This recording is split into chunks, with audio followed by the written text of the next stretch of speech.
พาทอล์กรายการที่เว้าแบบโกงไปโกงมา โลค่าเริ่มต้นทวิตใส่ทื่นลายเป็นได ถ้าเป็นเงินสดนี่บ่หลายเนาะเงินสดนี่บ่ฮอด 10,000 ดอลลาร์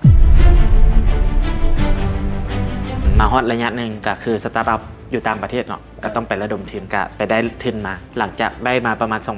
2019 ได้ทุนมาปั๊บโควิดเข้าเลย ไม่ได้เจ๊งเลยเจ๊งไปแล้วหอกนั้น น้องมีแนวคิดจังได๋จังค่อยเริ่มเฮ็ดแอปโลการถแท็กซี่แบบทันสมัย ตอนพวกเราเริ่ม 2018 เนาะเมื่อประเทศลาวมีรถแท็กซี่อยู่ประมาณ 250 คัน ปัญหาราคาแพงเนาะรัฐมีราคากลางได้ โอเพิ่นตั้งราคากลางให้อยู่ คนขับแท็กซี่บางคนที่สวยโอกาส เพราะว่าต่างประเทศบ่ฮู้นโยบายราคาแท็กซี่ น้องจือได้ว่าน้องไปประชุมอยู่โรงแรมแห่งหนึ่งเนาะแล้วมีต่างประเทศคนหนึงเพิ่นมาเป็นสปีกเกอร์อยู่งาน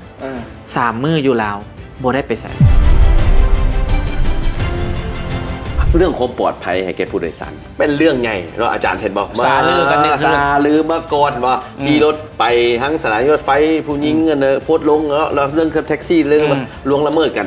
อันนี้ก็ถือว่าเป็นประเด็นท่อนแหงและพอดีเป็นมาเจอเจ้าของผู้บริการนักแท็กซี่โมเมนต์ยี่ห้อของทานจริงเหมือนกัน บ่แม่น บ่แม่นเนาะ บ่แม่นแน่นอน แต่ถ้าเกิดเฮาก็มีกลไกจัดการคือกันถ้าเกิดกับเฮา ตลาดรถไฟฟ้านี่สิเติบโตไปอีกไกลปานใดหรือว่าเป็นแค่แฟชั่นน่ะซิ ในบางประเทศนี่เรื่องรถไฟฟ้ามันเป็นเรื่องแฟชั่นแล้วก็เรื่องสิ่งแวดล้อมแต่ในบ้านเฮานี่นะมันเป็นเรื่องเศรษฐกิจคนลาวเฮาเดี๋ยวนี้ใส่น้ำมันนี่นะ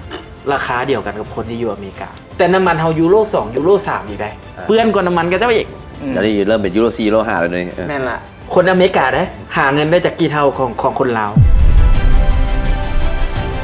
รายรับโลกาทุกเม็ดเสียก่อนถูกต้องหมด ถึกมั่นใจเฮาใช้บริษัท Big 4 มี VAT มาทุกอัน มีเบิดเฮาใช้ Big 4ในการเฮ็ดออดิต นอกจากเสนอรัฐบาลอีกอย่างเด็ดในด้านธุรกิจรถไฟฟ้าเนี่ยมันยืนยง ผู้หนึงจ่ายก่อนถูกต้องกับอีกผู้หนึงบ่จ่ายแล้วผู้ที่จ่ายถูกต้องกลายเป็นผู้ที่ถูกเสียเปรียบเพราะว่าแพงขึ้น ป่วยติดกฎหมายแฟร์เกมสะพัดเสียเปรียบ แมน